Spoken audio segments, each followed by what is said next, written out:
Cette exposition, c'est un projet que j'avais en tête depuis pas mal de temps, parce que je traîne en Afrique et notamment au Burkina, c'est un petit peu mon pays frère.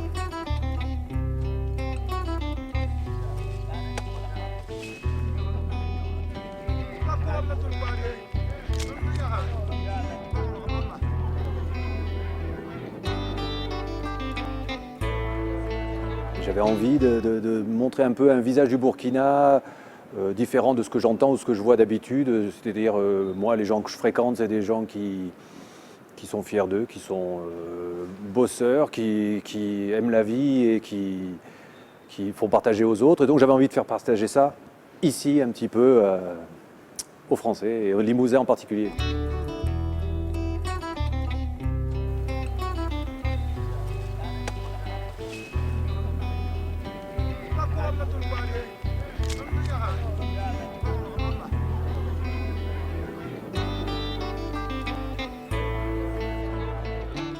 J'ai travaillé dessus pendant quelques temps. J'ai cogité d'abord aussi à ce que je voulais faire sortir, disons.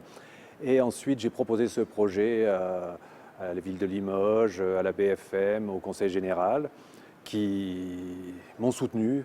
Et donc, ça m'a permis de partir 2 mois au Burkina, faire c'est une exposition de 102 portraits et d'aller un petit peu dans différents points du Burkina. Malheureusement, pas partout. J'aurais aimé être un peu plus au nord ou un peu plus au sud du Burkina, mais bon, il faut être raisonnable. Voilà. Le but de l'opération, c'était pas de faire du reportage et du travail vite fait. Je voulais que les gens qui posent soient vraiment mis en valeur, que ce soit des sortes un peu des stars. Hein. Donc, j'ai travaillé toujours avec un apport de lumière, soit un apport de lumière artificielle, c'est-à-dire des projecteurs. Dans certains, pas mal de photos sont éclairées. Bon, sauf qu'au Burkina, on n'a pas toujours l'électricité, donc j'ai aussi travaillé pas mal avec des réflecteurs. Dans chacune de ces images, je travaille avec un assistant. J'ai toujours un assistant burkinabé. J'ai travaillé avec 2 assistants suivant les zones géographiques, des gars formidables avec qui on n'avait pas grand-chose à se dire, on comprenait tout de suite où on voulait aller. Ce qu'on voulait surtout, c'était que les gens qui posent soient à l'aise, soient décontractés, que faire passer leur âme au travers des photos. Et j'espère qu'on a réussi.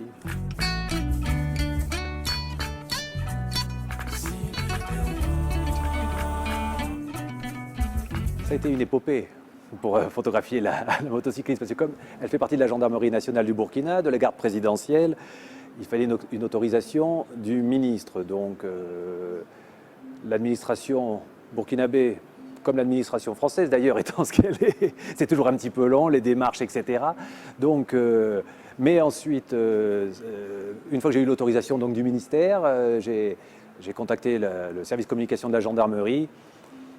Et quand je suis arrivé voir le gendarmerie qui s'occupait de ça, moi je lui ai dit j'aimerais bien photographier une femme parce que j'ai envie aussi de montrer que les femmes en Afrique, elles ne sont pas simplement derrière la marmite, mais elles sont aussi dans beaucoup de postes importants, y compris à la gendarmerie.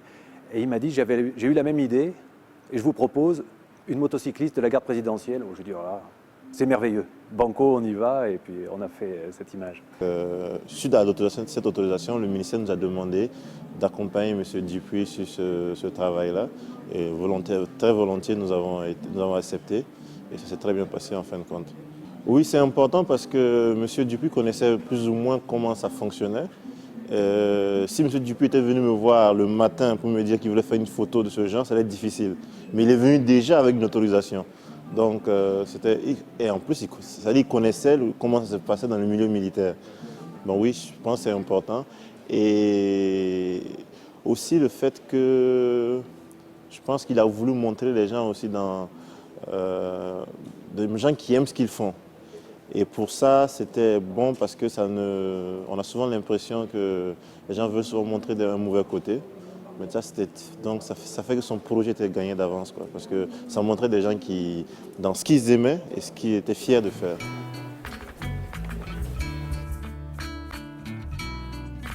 Ces 2 images, c'est un petit peu un résumé de ce que je voulais faire. C'est-à-dire que moi, j'avais envie de montrer que la société burkinabé, c'est grosso modo la même que la société française ou limousine, c'est-à-dire des riches, des pauvres, et une classe moyenne qui se développe énormément. Et là, on a vraiment deux images, un technicien du cinéma, un chef-op qui est vraiment d'une grande qualité, et une femme qui travaille à la FAO et dans son intérieur, et on sent que bon, ben voilà, c'est la classe moyenne africaine qui apparaît en ce moment et qui ne va faire que se développer, puisque c'est l'avenir, et on espère que l'Afrique va se développer de plus en plus pour qu'il y ait de moins en moins de misère, quoi.